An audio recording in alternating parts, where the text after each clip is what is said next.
Hello friends, welcome back to my YouTube channel. आज हम पढ़ने वाले हैं स्कोप ऑफ ऑडिट। इससे पहले हम 2 वीडियो ऑलरेडी अपलोड कर चुके हैं, तो आप उन वीडियोस को देख सकते हैं, देन यहाँ से आप कंटिन्यू कर सकते हैं। स्कोप क्या होता है? स्कोप का मतलब होता है एक तरह की लिमिट जिसके बाहर जाके आप ऑडिट कंडक्ट नहीं कर सकते।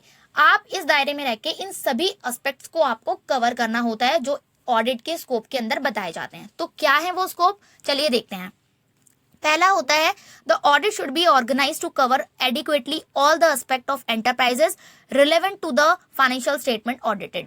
मतलब आपको उन सभी एक एंटरप्राइजेस के उन सभी एस्पेक्ट को कवर करना होता है जब आप ऑडिट करते हैं जो एक फाइनेंशियल स्टेटमेंट के ऑडिट के लिए जरूरी होता है। अभी वो देखेंगे हम वो कौन से एस्पेक्ट्स होते हैं। मतलब जितने भी एक फाइनेंशियल स्टेटमेंट को ऑडिट करने के लिए आपको जितने भी एस्पेक्ट कवर करने पड़े एंटरप्राइज से रिलेटेड, वो सारे आपको करने होते हैं। Second point is that the form of an opinion on the financial statement, the auditor should be reasonably satisfied as to whether the information contained in the underlying accounting record and other source data is reliable and sufficient as the basis of for preparation of financial statement। मतलब इसका मतलब ये होता है कि financial statement पे एक auditor को अपना ओपिनियन फॉर्म करना होता है। तो ये भी एक इसका स्कोप होता है कि जब आप ऑडिट करते हैं तो उस पर आपको क्या करना है, एक ऑडिटर को ओपिनियन देना है फाइनेंशियल स्टेटमेंट पे। ऑडिटर शुड रीजनेबली सेटिस्फाइड, उसे रीजनेबली सेटिस्फाइड होना है, एक रीजनेबल एश्योरेंस ऑब्टेन करना होता है उसे जब वो ऑडिट करता है। Whether the information contain in underlying accounting record और other source data is reliable. क्या चेक करना होता है, क्या इंफॉर्मेशन पे किस चीज का सेटिस्फेक्शन देना होता है कि जो भी वो स्टेटमेंट बनाई गई हैं, प्रिपेयर की गई हैं, क्या वो अकाउंटिंग स्टैंडर्ड को फॉलो करती हैं या नहीं। क्या वो जो डेटा आपने रिकॉर्ड किया, फाइनेंशियल स्टेटमेंट बनाई है, वो अदर सोर्स ऑफ डेटा से रिलेट करती हैं। क्या वो जो आपके सोर्स हैं वो रिलायबल हैं या नहीं। फॉर एग्जांपल के लिए जैसे हम बुक्स में एंट्री करते हैं तो वो जो एंट्री होती है वो सपोर्टेड बाय एविडेंस होती है, बिल्स वगैरह होते हैं, उनके बेसिस पे प्रिपेयर की जाती हैं। तो आपको ऑडिट करते समय ये चेक करना होता है क्या वो बिल्स जो हैं वो एक्चुअली एग्जिस्ट करते हैं, क्या आपने कोई फेक बिल तो नहीं बनाया था जिसकी एंट्री आप यहाँ पे दिखा रहे हैं।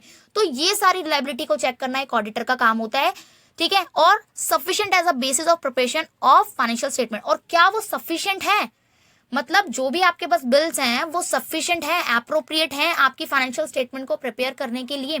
ये सारी चीजें आपको चेक करनी होती हैं।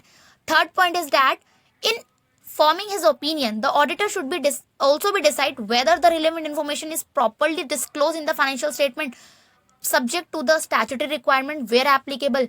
मतलब एक ऑडिटर को ऑडिट करते समय ये भी देखना होता है क्या आपके पास जो भी इंफॉर्मेशन है जो आपको एज पर AS1 डिस्क्लोज करनी होती है वो आपने प्रॉपर्ली डिस्क्लोज की है फाइनेंशियल स्टेटमेंट में या नहीं, या आप पे कोई स्टैट्यूटरी रिक्वायरमेंट है उसके अकॉर्डिंग जो आप पे स्टैट्यूटरी रिक्वायरमेंट एप्लीकेबल होती है एंटिटीज पर, क्या वो सही से डिस्क्लोज हुई है नहीं, ये चेक करना होता है। Fourth point is that auditor assess the reliability and sufficiency of information contained in underlying accounting record and other source data। मतलब एक ऑडिटर को ये भी चेक करना होता है क्या जो डेटा है वो रिलायबल है, सफिशिएंट है वो इंफॉर्मेशन जो आपने दिखाई है और अकाउंटिंग स्टैंडर्ड के अकॉर्डेंस में है या नहीं, ठीक है। Making a study and evaluation on accounting system, तो आपको उसके बारे में गहन मतलब स्टडी करनी होगी, इवैल्यूएशन करना होगा accounting system and internal controls के बारे में। कैरी आउट करना होगा such test, inquiries and other verification procedure. अगर आपको ये सब करना पड़े कि आपको अगर रिलायबिलिटी नहीं हो रही है, आपको विश्वास नहीं आ रहा है, ठीक है, तो आप ये सब चीजें कर सकते हैं। टेस्ट इंक्वायरीज कर सकते हैं, आप उनके पर्सन यूज कर सकते हैं, पूछ सकते हैं उनके अगर आपने कोई रिकॉर्ड किया है तो ये कैसे किया है, क्यों किया, अगर ये अमाउंट यहाँ पर है तो क्यों है। तो ये सारी चीजें भी आप इसमें कर सकते हैं, ये भी आपके स्कोप के अंदर आता है। Fifth point is that the auditor determine whether the relevant information is properly disclosed in the financial statement। क्या जो भी चीजें होती हैं relevant information होती हैं वो properly आपने disclose की है या नहीं। Comparing the financial statement with underlying accounting records and other data to see whether properly summarize the transaction and event record therein। तो यहाँ पे बताया गया है कि आपको कुछ इन्फॉर्मेशन चेक करनी होती है कि आपने अकाउंटिंग स्टैंडर्ड के अकॉर्डिंग उसको रिकॉर्ड किया है या नहीं। ये फोर्थ पॉइंट वही है जो हम पढ़ चुके हैं ऊपर, ठीक है। और considering the judgement management has made the preparing financial statement according The auditor assess the selection and consistent applicable of accounting policies and manner in which information has been classified and adequacy of disclosure. जो भी आपका personal judgement होता है, क्योंकि कुछ ऐसी चीजें होती हैं जिसमें पर्सनल जजमेंट की जरूरत होती है. हर जगह पे अकाउंटिंग स्टैंडर्ड काम नहीं करते. मतलब अकाउंटिंग स्टैंडर्ड होते हैं, लेकिन कुछ चीजें ऐसी होती हैं, कुछ एस्पेक्ट्स ऐसे होते हैं जहाँ पे एक मैनेजमेंट की, एक एंटिटी के मैनेजमेंट के जजमेंट की जरूरत होती है. तो वो जो जजमेंट आपने लगाए हैं वो सही लगाए हैं, वो एप्रोप्रिएट है उस कंडीशन में लगने के लिए, तो ये भी आपको ही चेक करना होता है. ठीक है. 6 point, the auditor is not expected to perform duties which fall outside the scope of his competence. मतलब ऑडिटर ऐसा कुछ भी ड्यूटी परफॉर्म नहीं कर सकता, ऐसी कोई ड्यूटी परफॉर्म नहीं करेगा जो उसके स्कोप से बाहर है. ठीक है, जो उसकी कॉम्पिटेंस से बाहर है.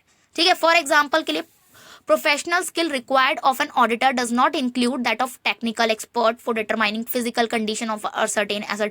देखो क्या होता है कि आपका काम है ऑडिट करना कि कोई चीज प्रॉपर्ली कंडक्ट हुई है, आपने पॉलिसीज को फॉलो किया है या नहीं किया, अकाउंटिंग स्टैंडर्ड फॉलो किए हैं नहीं कि, ये काम चेक करना आपका होता है. लेकिन आपके इंटरनल टेक्नोलॉजिकल क्या प्रॉब्लम्स है, इंटरनल कंट्रोल कैसे हैं, इस पर प्रोफेशनल स्किल काम नहीं करती. ऑडिटर इस पर कोई काम नहीं कर सकता. ठीक है. तो सारी इंक्वायरी, फ्रॉड वगैरह चेक करना, ये सारा काम, फ्रॉड हो रहा है या नहीं ये चेक कर सकते हो, लेकिन आपका काम ये नहीं है कि आप जाकर के इंस्पेक्शन करो, प्रॉपरली आप इन्वेस्टिगेशन करो. ये काम ऑडिटर का नहीं होता. जो उनके पास एविडेंस है उन्हीं से इंक्वायरी करके उन्हें कंक्लूजन देना होता है.